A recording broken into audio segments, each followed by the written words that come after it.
saya masuk ke toilet di lantai 2, sekolah itu kan 2 tingkat ya Mas, gitu. Saya masuk ke toilet, saya ngelihat itu di toilet gitu, banyak anak-anak kecil. Kalau orang awam menyebutnya itu kayak tuyul ya, banyak. Jadi mereka lari-larian gitu Mas, lari-larian buka pintu gitu. Itu kayak si itu ya, almarhum ini gitu. Iya, yuk lihat yuk. Teman saya penasaran Mas, dia diri ngikutin itu cepet langsung jeruk di antara kerumunan banyak orang itu hilang Mas, di toilet itu bawah.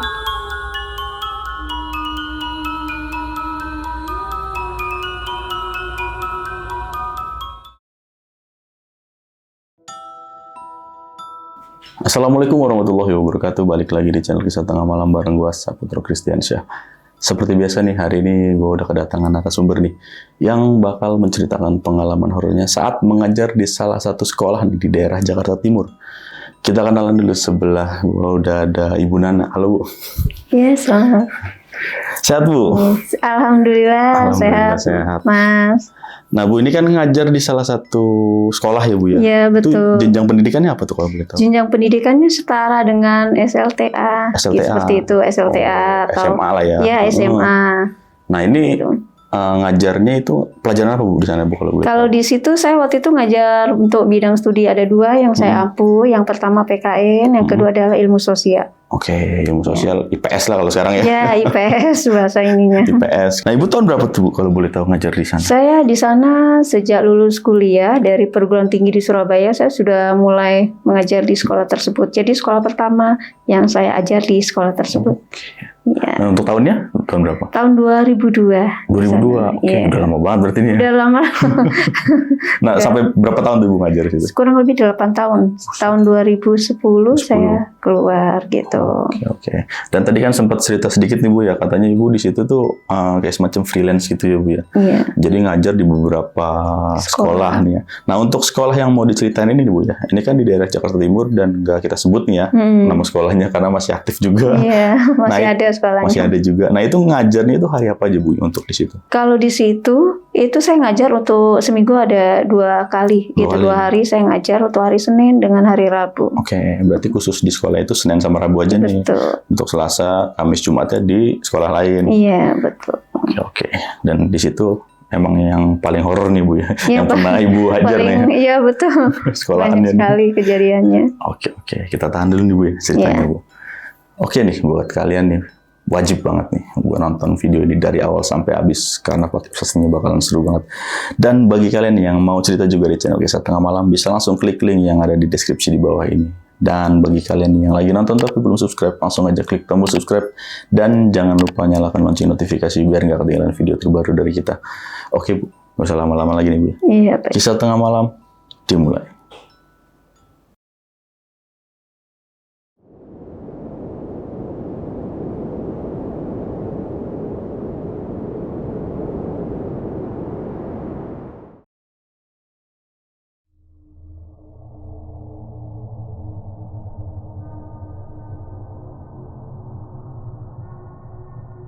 Iya, ceritanya saya masuk ke sekolah itu kan tahun 2002 untuk mengajar bidang studi dua yang tadi saya sebut ya, yaitu PKN dengan IPS seperti itu. Nah, saya ngajar untuk 2 hari, kebetulan saya ngambil hari Senin dengan hari Rabu. Nah, kejadian horor pertama itu sekitar tahun 2004. Gitu. Waktu itu sekolah saya kan mengadakan akreditasi.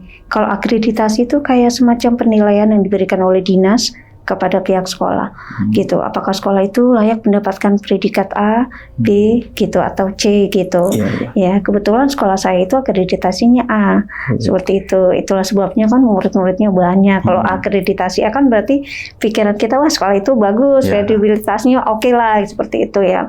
Muridnya banyak, kebetulan sekolah itu 50-50 ya, gitu. Untuk muridnya 50% pribumi, 50%-nya Chinese, murid-murid non-pribumi, seperti itu. Bayarannya juga cukup mahal, cuma ya karena memang ada kualitasnya seperti itu.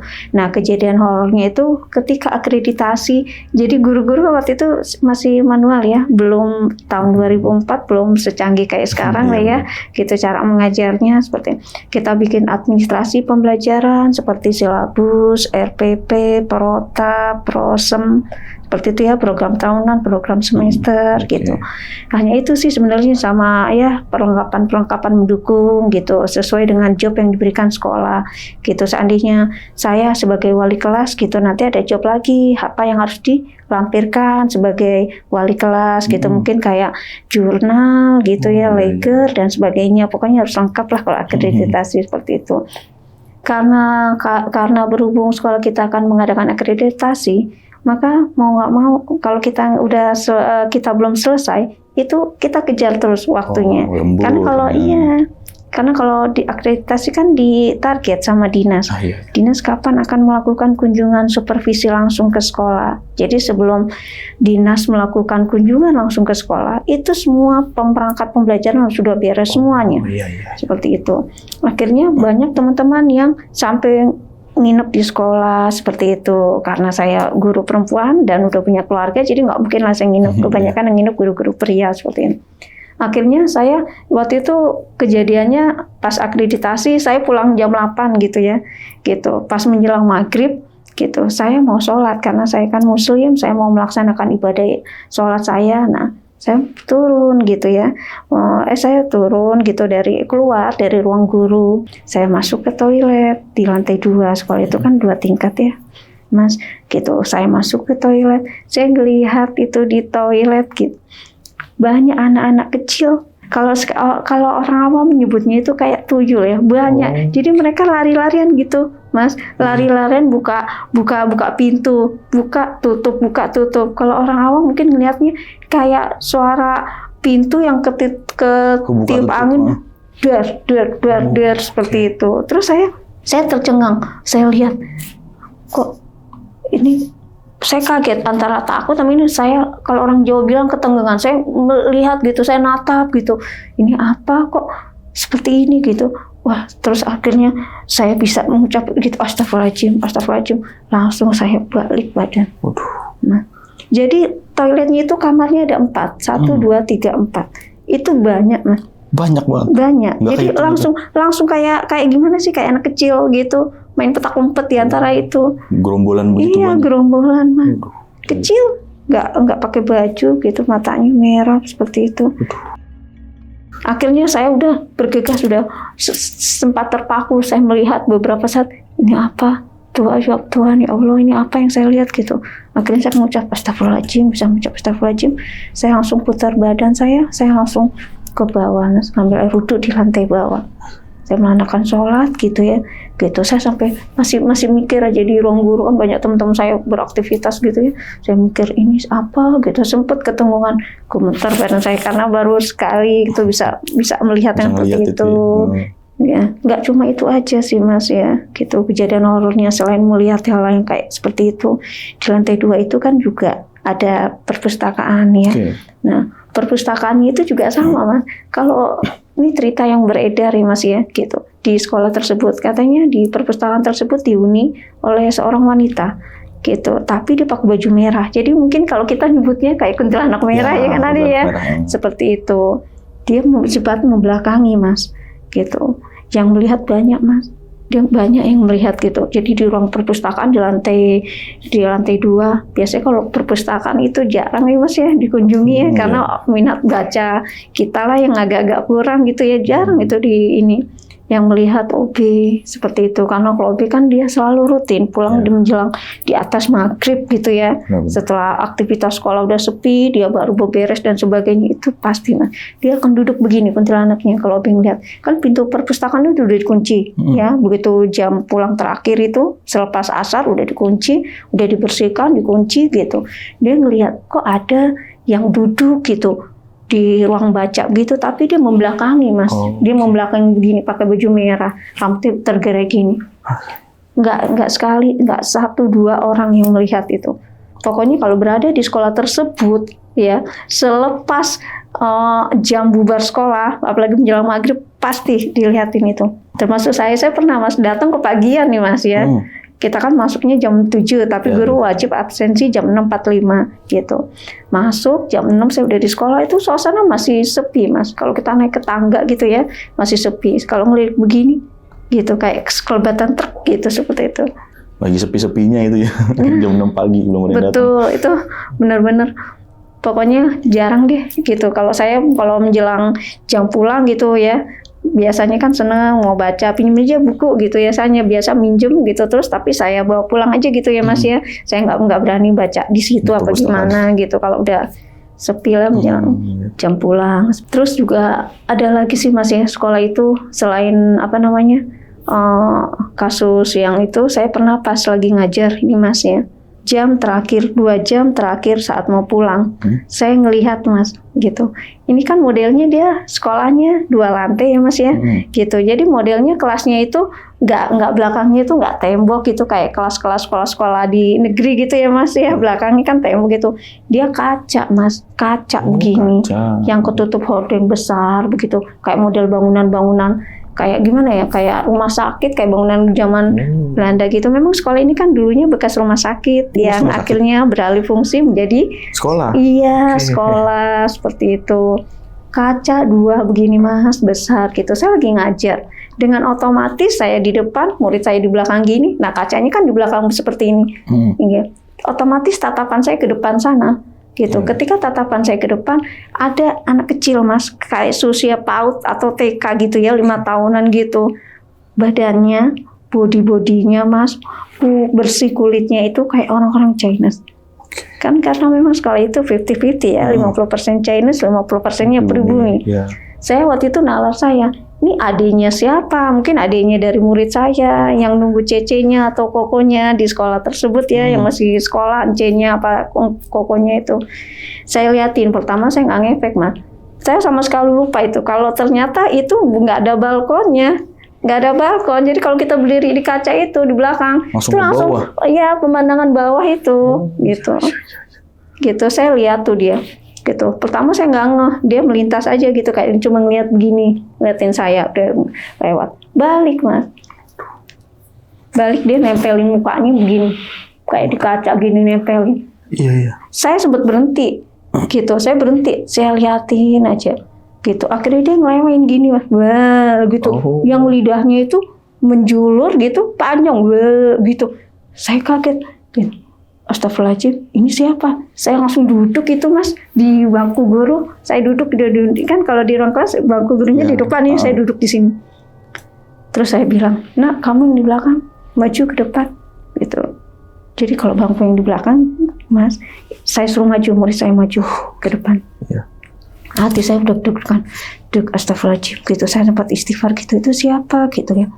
Nah, akhirnya Mas, saya langsung kayak kesadaran saya kan, itu kan di belakang nggak ada balkonnya, gimana itu anak kecil dia bisa warawiri lewat begini di balik kaca itu, kan berarti dia nggak napak. Iya, terbang. Iya, kalau nggak napak itu kan berarti jelas bukan orang. Iya benar.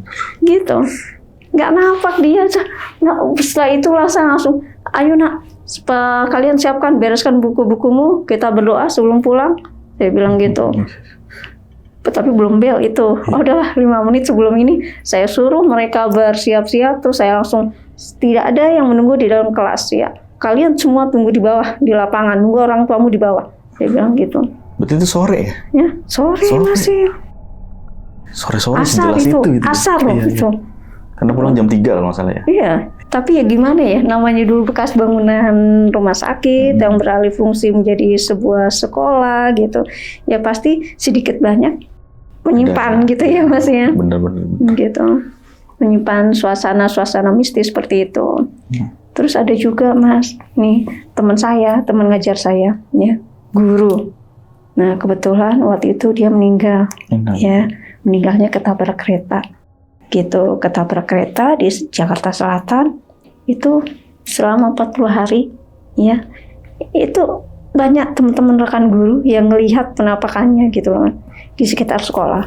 Itu bahkan siang ketika waktu itu lagi ada acara Sumpah Pemuda ya. Kita acara peringatan Sumpah Pemuda gitu, berbaurkan Mas, gabungan ya SMP SMA seperti itu ya. Jadi satu kita membentuk panggung di lapangan. Ya udah, kalau guru-guru kan kita kadang ngeliat ke belakang gitu ya, duduk di paling belakang gitu. Yang depan kan yang mempersiapkan siswa-siswa yang mau tampil gitu Mas ya, ke depan gitu. almarhum lewat gitu, itu kayak si itu ya almarhum ini gitu. Iya, yuk lihat yuk. Teman saya penasaran Mas, dia diri ngikutin itu cepet langsung jeruk di antara kerumunan banyak orang itu hilang Mas, di toilet itu bawah. Dan gitu di lapangan di sekolah saya itu banyak sekali pohon bambu Mas, bambu hitam, bambu hijau di situ gitu. Itu kan tambah gimana ya kalau saya bilang, menambah aura mistis seperti itu. Banyak di sisi kanannya itu pohon-pohon bambu yang ditanami, bukannya kalau sekolah kan biasanya tanaman hias atau apa, itu enggak, tanaman bambu. Saya juga bingung gitu. Ini banyak banget gitu pohon bambunya gitu. Benar kalau mitosnya orang Jawa kayak saya kan sebenarnya malah justru pohon bambu yang kuning ya, yang membawa apa namanya, bisa kayak menangkal aura-aura negatif seperti itu. Ini malah enggak, bambunya bambu hijau, bambu hitam, bambu macam-macam ya. Itu sering tuh Mas gitu. Berapa kali sampai akhirnya itu benar-benar kita udah apa namanya, teman, kebayang-bayang terus saya Mas sama wajahnya almarhum teman saya itu ya, sama wajahnya anak kecil China itu. Karena dia nempelin itu, dia nempel gitu, sebelum nempel akhirnya dia ngelewain saya begitu. Masya Allah, kaget saya, seumur umur saya baru lihat itu. Karena almarhum, kenapa Mas, kalau orang Jawa bilang kan ya, itu selama 40 hari katanya sih masih di sekitar situ. Nah sebelum meninggal tuh Mas, saya ingat banget ya, almarhum itu meninggal sekitar tahun berapa saya agak lupa ya. Pokoknya setelah waktu itu sih Mas ya, hari Rabu saya terakhir di sekolah itu, saya masih ketemu sama almarhum. Terus kalau nggak salah Jumat itu, Jumat Agung gitu ya Mas ya, Jumat Agung itu nggak ketemu. Nah besoknya itu ketemu kan di hari Senin berikutnya itu gitu. Baru dapat kabar baru dapat kabar gitu. Tetapi kita sempat ngelayat semua kan, guru-guru begitu almarhum meninggal ini loh Mas, ketabrak kereta seperti itu.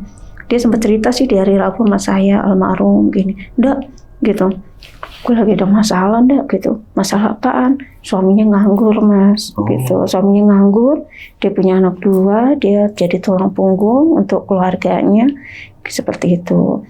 Dia diantar sama suaminya Mas gitu, diantar sama suaminya, rumahnya di Jatinegara Mas, Otista gitu.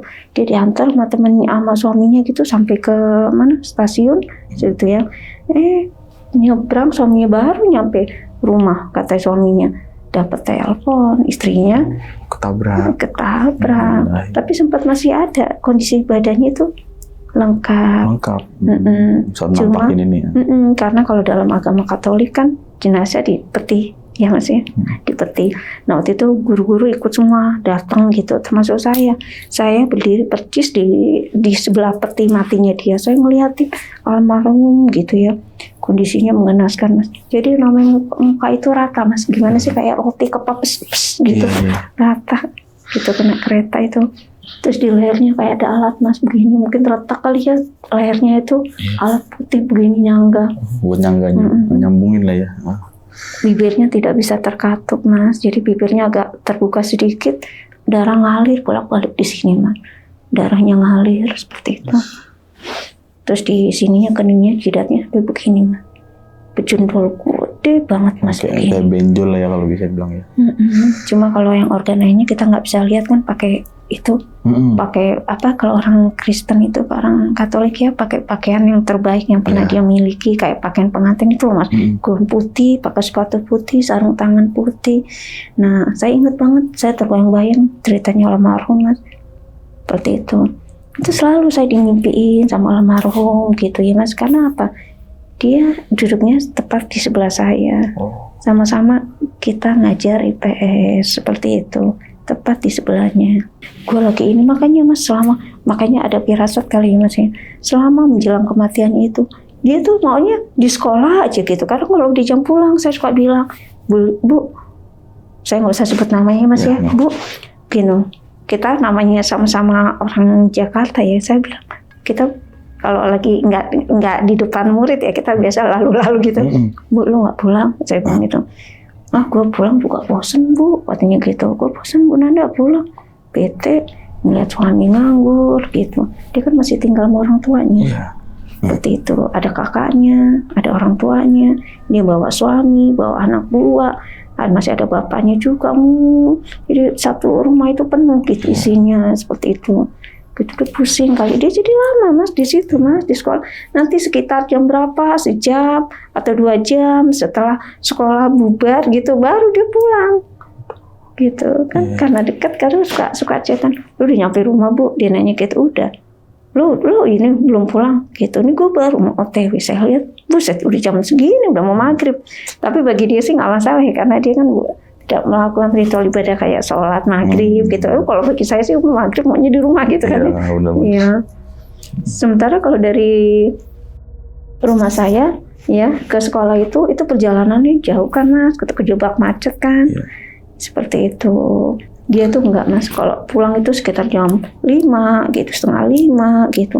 Makanya saya bilang nih menjelang mas, menjelang dia mau meninggalnya itu kayak firasatnya seperti itu. Gue males pulang, kata gitu. Nggak betah di rumah. Nggak betah di rumah. Gue senengan di sekolah, Bunda, dia ngomong kayak gitu. Tapi akhirnya itu setelah meninggalnya itu masih 40 hari, sebelum 40 harinya itu berapa kali orang melihat teman-teman itu, teman-teman guru. Tapi yang dilihatin guru-guru semua loh. Oh, muridnya nggak ada yang lihat? Muridnya nggak ada yang lihat? Nggak, tapi ada murid kami mas, murid di sekolah saya itu ada yang indigo gitu. Ada yang indigo, jadi indigonya mungkin faktor genetik ya dalam agama Buddha seperti itu ya. Jadi dia suka apa namanya, bisa melihat kayak dewa-dewa dalam agama Buddha deh, Chinese seperti itu. Gitu, dia pernah mas sering kalau sekolah anak gitu karena tahu kan gitu mas. Kalau saya gini mas, saya biasanya tuh bisa kayak ngerasakan gitu loh. Aura-aura seperti itu gitu, tetapi saya jarang bisa melihat gitu. Kok kemarin itu kok melihat saya gitu diperlihatkan gitu seperti itu gitu, baru ya apa ini gimana kok bisa gitu. Makanya mereka suka cerita ke saya, kebetulan saya kan wali kelas ya. Dia cerita sama saya, Bu sebenarnya kalau di ruang BP itu juga serem loh Bu, dia bilang gitu. Emang kamu ngeliat apa? Serem Bu, kalau di ruang BP itu kayak ada nenek-nenek Bu, kata gitu. Dia bisa, karena kalau dia lagi belajar gitu ya, asal di sebelahnya teman sebelahnya itu nggak masuk, ini tiba-tiba ada perempuan kayak yang duduk atau anak kecil yang duduk di situ seperti itu. Ada yang nempatin nih. Terus dia suka menginformasikan sama saya, Bu, jangan sering-sering Bu ke ruang BP, apalagi ke ruang BP Bu lagi sendiri gitu. Saya emang dulu sering mas kalau di sekolah itu. Kalau lagi jam kosong, kita daripada bengong kalau lagi nggak ada kerjaan gitu ya, biasanya kalau setelah ujian selesai kita udah nggak ngapa-ngapain ya, udah gitu, udah saya suka menghabiskan waktu gitu di situ di ruang BP. Dia bilang, Bu jangan sering-sering di ruang BP, apalagi kalau sendirian gitu. Kenapa? Ada nenek-nenek Bu. Itu indigo itu juga sering mas. Sering ngeliat ya. Di kamar mandi jangan Bu gitu. Makanya saya gimana secara tidak langsung suka meminta kepada murid saya, kan namanya anak ya mas ya, kalau lagi belajar, Bu izin ke kamar mandi, bolak-balik, paling seneng kan gitu ya. Kita ngizinin satu anak, ntar diikutin anak kedua, ketiga gitu, sampai akhirnya saya suka gini, mau kemana? Mau ke kamar mandi, Ibu kasih pertanyaan ya, materi Ibu, kalau bisa saya izinkan, kalau tidak nggak usah, kamu duduk, saya bilang gitu. Sebenarnya itu cara saya, jangan ke kamar mandi bilang. Secara nggak langsung ya. Tapi kalau kita melarang secara langsung, jangan ke kamar mandi, kayaknya nggak bisa ya begitu ya mas ya. Gitu. Ntar ibu kalau saya kencing batu gimana? Nahan kencing tuh kan namanya anak ya. Udah banyak alasannya. Ya malah bisa gitu nyautin omongan guru, Ibu kan saya udah pengen publik banget loh Ibu, gitu seperti itu. Makanya dengan saya kasih pertanyaan, misalnya saya materinya lagi ngasih materi, misalnya mas ya sejarah dan perkembangan kolonial gitu, misalnya lagi IPS gitu. Kalau dia bisa menjawab pertanyaan saya izinkan. Tapi kalau dia nggak, saya nggak kasih. Akhirnya mereka dengan sendirinya, oh iya saya nggak bisa, maka dengan otomatis ya udahlah saya menerima konsekuensinya, saya duduk gitu. Jadi gimana ya? Kayak itu mas, saya kebayang. Ibu kalau anak indigo itu ngasih tahu saya, Mas, Ibu kalau misalnya di belakang Bu, lagi muridnya lagi nggak ada, Ibu pindahin Bu ke depan. Bangkunya. Gitu. Ini anak ini mesti mas, saya kalau masuk ke kelasnya yang anak indigo ini, kalau saya tahu di sebelahnya kosong, mesti saya oper murid saya yang lain untuk duduk di sebelahnya. Jangan sampai mas anak itu gitu kosong. Karena apa? Tiba-tiba ada yang duduk. Dia pernah cerita, tiba-tiba ada yang duduk wanita bekas korban Mas, waktu itu katanya berarti dibuang di daerah Kemayoran. Dulu kan di daerah saya Kemayoran, rumputnya itu udah setinggi dada itu Mas. Iya. Di jalan apa? Kalau sekarang itu kayak di depannya Indogrosir Kemayoran itu, Iya. gitu. Itu setinggi dada Mas. Orang hujan sedikit aja itu udah banjir seperti itu. Sampai sekarang itu, cuma sekarang rumputnya udah nggak ada ya, gitu. Tapi masih suasananya masih mistis seperti itu. Dia pernah cerita sama saya, ibu orang Kemayoran nih. Iya. Kenapa nak? Terus dia bilang, saya kemarin didatengin Bu. Datengin siapa? Datengin cewek. Orang saya lagi istirahat, saya duduk-dudukin. Tiba-tiba di sebelahnya.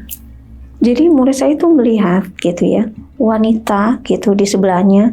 Dia datang dengan sosok bagaimana dia pada saat gitu loh. Iya. Dia kan Mas, jadi gitu. Terus mayatnya dibuang di daerah Kemayoran situ. Yang semak-semak itu? Iya. Oh. Kalau dulu kan makanya kasusnya tahun 90-an yang robot gedek itu yang sodomi anak-anak kecil itu kan dibuangnya kan di Kemayoran situ juga. Iya kan? Kan heboh itu viral kan Mas? Iya, akhirnya di hukum mati robot gedeknya itu kan anak-anak jalanan kan semua di situ. Dibuang ke situ. Memang serem seperti itu. Nah, dia bilang dia hanya ingin menyampaikan, jadi arwahnya ini datang ke murid saya bilang ingin disampaikan ke orang tuanya jangan mencari lagi gitu, jangan cari-cari. Mungkin orang tuanya masih mencari keberadaannya gitu ya. Seperti itu. Terus saya bilang, saya diem aja Mas Ganu. Kamu sering melihat yang kayak gini didatengin? Iya Bu. Gitu. Makanya saya kalau di sekolah ini jangan sampai kosong pikiran saya. Gitu Mas. Gak boleh kosong. Asal dikosong dikit, dia merasa pusing dikit, tiba-tiba tak ada yang nemenin. Entah anak kecil, entah ini gitu. Jadi hanya warning Mas saya. Pokoknya Ibu juga ya, jangan sampai Ibu melamun Bu di sekolah sini gitu. Memang banyak ya. Gak bisa diceritain lagi Bu, banyaknya.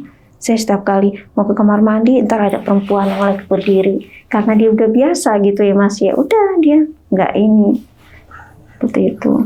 Ya itu warning Mas saya, karena saya hanya sesekali bisa melihat seperti itu. Dia bilang, jangan sering-sering di ruang BP ya Bu, katanya gitu. Ruang BP ini kecil Mas, jadi begitu masuk pintu tangga kedua, letaknya di sebelah kiri itu ruang BP-nya. Nah, kebetulan guru agama, guru BP-nya itu non-muslim ya, gitu, non-muslim. Jadi mungkin nggak ada ritual-ritual agama, jadi ya gitu kan, guru BP isinya anak-anak punya masalah ya apa yang nangis lah. Iya benar. Jadi nggak diganggu ya masih sosok nenek-nenek ini. Kita kalau ada anak yang bermasalah, misalnya berantem nih murid kan biasanya dibawa ke BP, gitu kan. Gitu, ada yang putus cinta, murung, nilai prestasinya nurun, bawa ke BP. Isinya emang orang-orang murid-murid yang bermasalah. Iya, seperti itu. Jangan sering ke ruang BP ya Bu, ada nenek-nenek gitu. Kalau Ibu nggak perlu penting-penting banget, nggak usah ke toilet gitu. Karena di toilet dia cerita sendiri, perempuan Bu. Ada 4 pintu toilet, ada 4 pintu seperti itu ya. Depannya itu kaca besar gitu Mas, gitu, di bawahnya wastafel gitu. Paling ujung sendiri itu digunakan OP untuk menyimpan sunlight gitu loh, ember-ember gitu. Ya apalagi ruang yang paling ujung Bu gitu. Tapi untuk kamar mandi sendiri ini kan ada di lantai 1 sama lantai 2. Berarti di satu sekolah itu cuma 2 kamar mandi? 2 lantai. 2 kamar mandi aja itu. 2 lantai. Itu kan yang Ibu lihat di atas itu kan ada anak kecil banyak. Anak kecil. Kalau yang di bawah itu? Kalau di bawah enggak, ya itu penampakan teman saya yang udah meninggal tuh. Oh, yang masuk ke situ. Hilang di situ Mas. Di kamar mandi toilet. Masuknya ke situ. Nah kalau si yang anak indigo ini bilang baru masuk kamar mandi ada cewek, itu lantai 1 atau lantai 2? Lantai 2. Karena posisinya di lantai 2 kita sekolahnya gitu. Berarti yang bisa dibilang serem lantai 2 ya? Lantai 2 sebenarnya sama sih Mas ya. Kalau lihat di lantai 1 juga sama, karena tepat di bawahnya toilet di lantai 1 ya udah dipayungi dengan pohon bambu hitam itu. Rimbun gitu di bawah. Kan di lapangan itu. Jadi serem lah ya. Jadi anak-anak kalau habis olahraga mau ganti baju apa ya di lapangan di kamar mandi 1 itu seperti itu. Tapi gitu. Pernah nggak Bu di sekolah ini ya yang kita bilang di Jakarta Timur nih? Pernah nggak sih ada kasus kesurupan atau gimana? Kalau kesurupan sih itu tidak gitu ya. Cuma ya kasus-kasus kayak penampakan-penampakannya itu tuh gitu. Banyak. gitu, banyak gitu penampakannya gitu. Makanya ya sampai OB ngomong gini, kalau udah jam bubar kita langsung dibubarin tuh. Kalau udah jam bubar nggak ada boleh anak di kelas lagi gitu. Sering mas, kadang gitu kalau menjelang jam-jam terakhir lampu mati gitu tiba-tiba, waduh saya kalau udah mati udah saya bawa anak murid itu ke aula gitu, belajar di aula. Karena pikiran saya ya itu, saya ingat omongan ini, di setiap kelas itu ada Bu katanya setiap gitu. kelas ada. Iya, setiap kelas itu ada, makanya jangan sampai kosong. Kalau ibu ngajar nih di kelas, ibu lihat di belakang gitu, ada bangku yang kosong, ada murid yang nggak masuk, suruh oper Bu gitu, duduk di depan gitu. Makanya mas saya nggak pernah kalau lagi masuk kelas lihat belakang nggak ada kosong nih ya, di belakang ada yang nggak masuk gitu pokoknya ya, saya berusaha supaya yang belakang itu saya pindahin semua ke depan Pindah gitu. ke depan, jadi yang kosong belakang semua ya. Yang kosong Iya, belakang jadi kosong tuh udah mendingan belakang kosong semua tuh gitu. Lagi juga kalau untuk materi pembelajaran kan bagus kalau di depan duduknya dia guru. Makin nyimak kan. Iya, seperti itu. Di belakang nanti ada yang tidur, ada yang ngobrol. Ada ngobrol segala macam ya. Menghindari lah, menghindari hal-hal yang kasat mata dengan yang iya kan seperti itulah kurang lebihnya. Nah tapi ini kan katanya bekas rumah sakit nih Bu ya. Itu tahu dari mana Ibu? Kenapa rumah sakit? Atau dari mana bangunan itu bekas di rumah sakit? Banyak orang tua murid bilang, Bu, ini kan dulunya bangunannya bekas rumah sakit, ketika itu. Karena saya bukan orang daerah situ ya, rumah saya di Jakarta Pusat ya, saya nggak tahu, saya hanya mendengar gitu. Mendengar dari info orang tua murid. Di rumah sakit Bu, iya gitu. Nggak tahu kenapa Bu, dibeli sama yayasan, jadi sekolah. Bangkrut tuh Mas, sempat ini bangkrut, ganti nama Mas, jadi sekolah yang sekarang ini. Jadi mengalami peralihan gitu. Peralihan ya, beberapa kali peralihan lah ya. Cuma 2 itu. Tadi yang di bekas rumah sakit dibeli di yayasan gitu, bangkrut, jadi sekolah. Iya, sekarang masih alhamdulillah masih berjalan gitu. Muridnya juga banyak sekarang. Nah, itu kan tadi sempat ada penampakan kuntilanak merah nih Bu ya, di perpustakaan nih. Nah, si anak indigo itu pernah lihat nggak tuh? Pernah. Pernah juga? Pernah. Makanya dia paling nggak seneng. Kalau misalnya kayak pelajaran bahasa Indonesia, kadang literasi kan Mas, mencari buku-buku, novel-novel, bikin resensi, begitu kan ya, bikin resensi. Dia pasti nggak. Oh, nggak mau. Iya, dia lebih memilih, Ibu saya punya novelnya sendiri loh, saya resensi di kelas aja ya, dia bilang gitu. Saking Dia nggak betahnya itu di perpustakaan. Enggak, dia nggak mau. Gitu. Memang auranya gimana ya? Pertama, nggak terang lampunya Mas, letaknya di pojok. Jadi kalau kita mau naik ke lantai 2, dia ada di paling pojok sini. Gitu. Tapi kan biasanya kalau zaman-zaman saya sekolah, biasanya kan ke perpustakaan cuma ngadem. Iya. Tapi ini jarang. Murid-murid ke perpustakaan waktu zaman itu. Iya. Jarang, benar-benar jarang. Jarang peminatnya, sangat jarang. Udah gitu namanya sekolah Mas ya, koleksi buku-bukunya juga sama yayasan nggak diupdate. Gitu. Buku lama berarti. Iya, maksudnya ya bukunya itu aja gitu, kayak murid tugas bahasa Indonesia disuruh resensi di perpustakaan kan gitu, kita cari novel gitu atau bacaan-bacaan lainnya gitu. Ketika resensi, Bu, ini saya udah pernah diresensi gitu, ya udah akhirnya gimana? Memang agak kurang sih ya Mas ya. Cuma karena sekarang ada kecanggihan HP ya, alat pembelajaran, sekarang guru mengalihkan dengan cari di internet, resesi-resesi untuk begitu ya. Iya. Tapi untuk zaman tahun 2002 sampai 2010 itu kan HP masih jarang. Ya. Iya. Harusnya sih dari pihak sekolah banyakin buku ya, biar murid-murid banyak yang berminat ke perpustakaan. Iya benar. Udah perpustakaan bukunya sedikit, serem juga nih. Iya. Itu penerangannya itu nggak kayak di kelas. Kalau di kelas kan ini ya, udah gitu AC-nya juga dia cuma 1. Kalau di kelas kan kiri kanan, sisi kayak kiri kanan, depan belakang itu Mas. Kalau di kelas dingin Mas. Pertama nggak adem, kedua bukunya juga itu aja gitu ya. Jadi malah bener-bener malas kesana lah ya. Iya, udah kita memang hawanya nggak ini Mas gitu.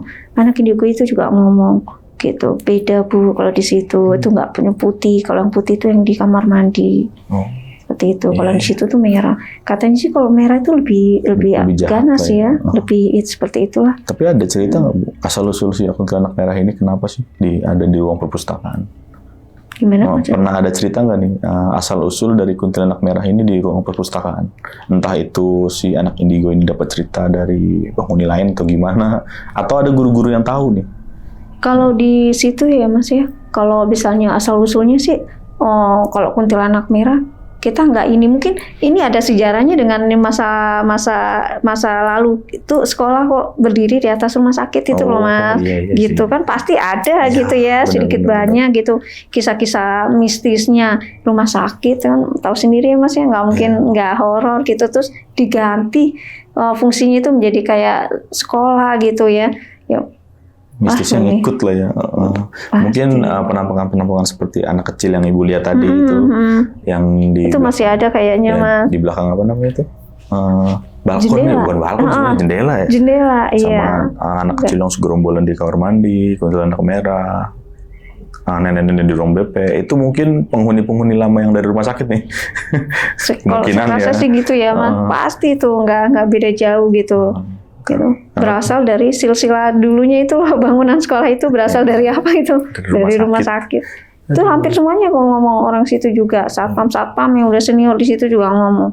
Gitu, sering saya tanya, Pak, emang ini dulunya bangunannya apa sih Pak? Wah, ini mah dulu rumah sakit Bu, gitu. Makanya bikin serem itu ya. Iya, rumah sakit kan kadang ada orang meninggal lah di situ. Iya, benar. Jadi ngumpul semua energi di situ ya. Iya, seperti itu.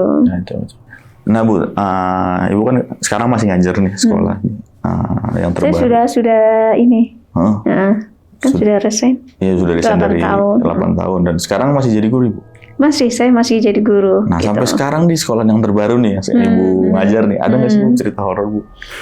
Nah kalau yang sekolah yang ini yang saya ajar gitu ya Mas ya, di daerah Pluit itu pernah ada kasusnya. Murid saya itu kesurupan Mas. Jadi dia pulang gitu ya. Dia kayak nemuin batu gitu Mas. Batunya kecil gitu. Batunya hitam seperti ini gitu. Batunya hitam gitu. Terus pas lagi acara, kita pernah Mas sesekali gitu mengadakan acara bersami kalau pramuka itu ya Mas ya. Gitu. Kita pramuka kan setiap hari Jumat kalau di sekolah saya. Bersami. Itu dia pernah teriak-teriak Mas. Kesurupan itu? Iya, dia kayak teriak-teriak gitu. Teriak-teriak gitu. Terus sama guru agama Katolik ya, karena kebetulan muridnya Katolik ya, gitu dibawa ke ruang guru gitu ya, bersami di sekolah, terus diobatilah dengan tata cara itu ya. Saya tidak melihatnya gitu, karena kan saya tidak ngerti gimana cara mengobatinya, kita berbeda ini gitu, diobati gitu. Ditanya lah ketika anak ini udah siuman gitu ya Mas ya, sama guru-guru, saya nyimak gitu, ditanya sama guru agamanya, kamu temukan ini di mana gitu. Dia memegang batu Mas, gitu. Saya lagi di jalan gitu, saya jalan nemu batu gitu. Bentuknya bagus Mas, batunya itu hitam segini, nggak ini ya, gitu. Bentuknya hitam gitu, tapi bagus mulus gitu loh Mas. Mungkin ada penghuninya bagaimana saya nggak ngerti gitu. Terus guru agama Katoliknya itu bilang gitu, ini anak kayak datengin gitu loh Mas, datengin cewek, sosoknya itu cewek yang ada di batu tersebut itu. Isinya lah ya. Ya mungkin itu rumahnya kali apa gimana, diambil temani anak, dibawa, pikirnya murid saya, ini batu bagus, dia dilihat di jalan diambil seperti itu. Kamu nemunya di mana? Di rel Bu, dia ngomongin. Di rel? Iya di rel. Rel kereta? Iya di rel kereta. Dia kan arah rumahnya melewati lintasan rel. Oh iya. Ada emang ada rel sih di daerah situ ya. Walaupun cuma kesurupan ya tetap serem lah Ibu. Teriak-teriak. Iya, teriak. Apalagi bisa dibilang bikin heboh waktu itu ya. Iya, biasanya kalau kesurupan nyebar ya, bisa ngasuk lagi ke sini, ke situ. Bisa jadi massal ngerinya. Iya, apalagi yang pas dia kesurupan pasti pada ngumpul dong anak-anak lihat. Iya, pada ngumpul, ngeliat gitu. Bisa jadi massal gitu kan, malah repot ya. Seperti itu.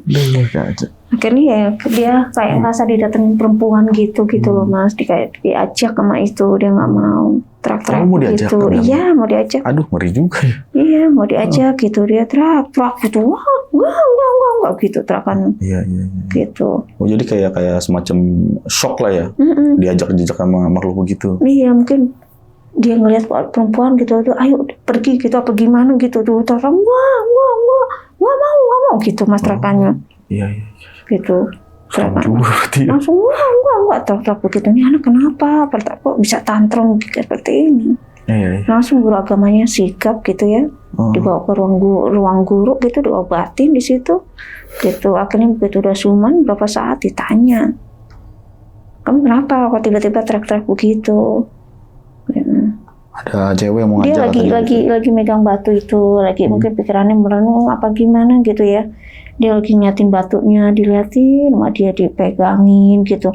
Pikiran kosong, papa tiba-tiba dia langsung gitu, langsung enggak gitu. Iya. Seperti itu. Dia langsung kayak kesurupan gitu ya. Oke, itu tadi cerita dari Ibu Nana nih. Gimana pendapat kalian? Tulis di kolom komentar. Jadi sempat ngajar Bu ya dari tahun 2002 sampai 2010, 8 tahun di salah satu sekolahan yang emang dulunya bekas rumah sakit. Iya, betul. Aduh, dan sebenarnya dari beberapa guru banyak lah ya pengalaman-pengalaman yang lihat segala macam. Iya, sebenarnya banyak ya. Cuma kalau kita guru nggak mungkin saling speak up itu ya gitu. Karena kita ngelihat gitu. Seperti saya nggak berani gitu. Awal-awalnya gitu Mas menceritakan gitu. Saya ngelihatnya seperti itu. Takutnya orang yang tidak percaya hanya berkata bohong seperti itu. Kalau dia nggak ngalamin sendiri, dia tidak akan mempercayai hal-hal yang seperti ini. Ya, benar-benar. Makanya itu kita dari kisah tengah malam ini pengen menjadi wadah nih untuk orang-orang yang pengen bercerita tanpa dijudge. Kadang-kadang kan gitu ya. Kalau cerita sama orang yang salah, lu bohong nih, bohong. Halu. Masa sih zaman sekarang masih ada yang kayak gitu-gitu, kamu percaya kayak gitu kan? Nah, kalau untuk kita sendiri dan sobat tengah malam, buat yang nonton video ini kan pastinya orang yang percaya seperti itu. Makanya dia mau nonton begini nih. Iya, betul. Aduh, oke, thank you nih Bu.